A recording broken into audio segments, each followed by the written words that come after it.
Welcome to the installation video for our PSB 264F. Here we have the control arm with our 264 already installed. Lubricate the inner housing slightly before installing the bushings. Simply pop the two parts of the bushing in by hand.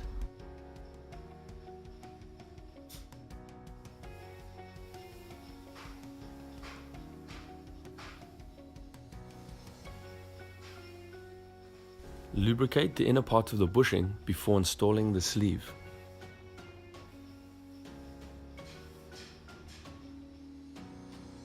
Insert the sleeve and then complete the installation with a bench vise.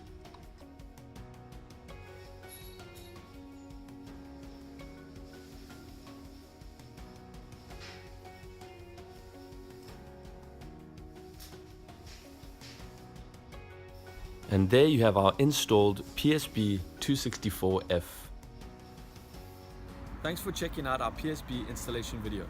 We'll regularly be sharing these simple videos showcasing the different parts we have available. Please subscribe to our channel if you'd like to see a bit more. Otherwise, like or just drop us a comment. And if you want to purchase any of the parts you have seen, our online store for both Europe and North America are in the description below. Thanks again for watching.